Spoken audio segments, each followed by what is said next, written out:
Hello, everyone. I'm Pastor Sean Van Dyke at the First United Church of Christ in Schuylkill Haven, Pennsylvania. Thanks for joining me today for Children's Church. You might have expected Delia. Delia's been doing it for so many years, she needed a break, so I told her I'd step in for a little while. I know you look forward to seeing her with you again in the near future. So today we're looking at two Bible stories I bet you know really well already. One is the story of Jonah, a prophet who ignored what God wanted him to do and got himself into a lot of trouble. And the other is about the disciples and how Jesus called them to follow him.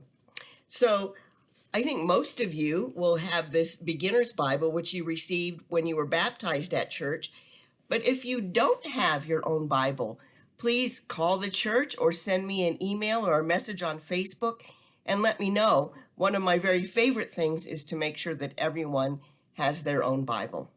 So we're starting with the story of Jonah, and I hope you have your own Bibles because it'd be easier to follow along there than here, I think. But the story's called Inside a Fish. One day God spoke to a man named Jonah. "You must go to the city of Nineveh," God said. "They are doing bad things there. You must tell them to stop." Jonah did not obey God. He got on a big ship. He tried to sail away from God. But God knew where Jonah was. He sent a big storm.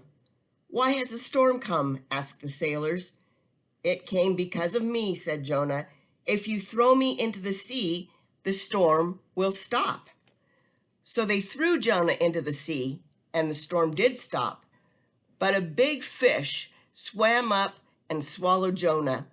Inside the fish, Jonah prayed and prayed.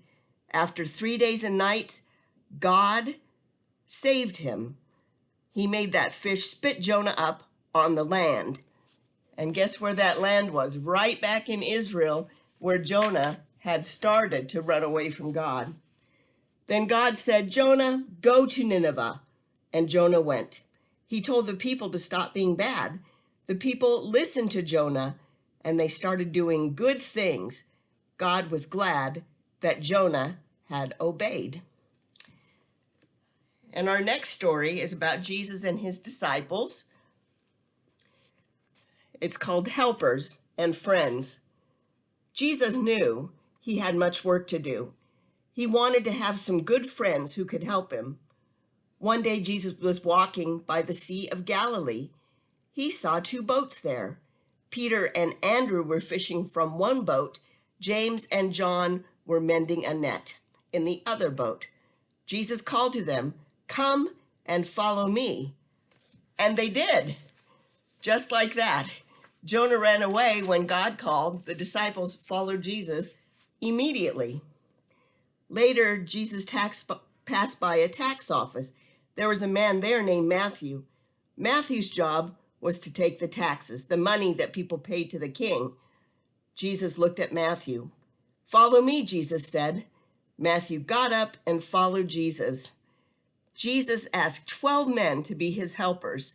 Besides Peter, Andrew, James, John, and Matthew, he called Philip, Bartholomew, Thomas, another man named James, Simon, Thaddeus, and Judas. So Jesus found 12 friends to help him. We call them the 12 apostles, or sometimes the 12 disciples. And so when you hear the two stories, there's a really obvious difference between them, isn't there? When God called Jonah to go to Nineveh, Jonah said no and ran away. You see, Jonah didn't like the people in Nineveh, and he wanted God to destroy them. But God, of course, loves people. God wanted to save the people of Nineveh, just like God wanted to save the whole world. So God sent Jesus to be with us. And Jesus called the 12 disciples. And when he said, "Come follow me," they immediately said yes. That happens to us in life too. People ask us to do things and we may not want to do them. But we need to stop and think, are they asking us to do something that will be good for us or something that will be good for other people? Our parents ask us to do things all the time that we might not want to do, but our parents love us and they want to help us to grow up to be people who can take care of ourselves and help other people. So, like Jonah, when God told him he needed to do something, Jonah should have said yes and obeyed, because God wanted something good for the people of Nineveh to be saved. When Jesus called the disciples, they immediately said yes, because they knew Jesus was going to do good things, that Jesus came from God because God loves us. So next time you want to say no to someone, stop and think, are they asking me to do something that's good for me or good for someone else?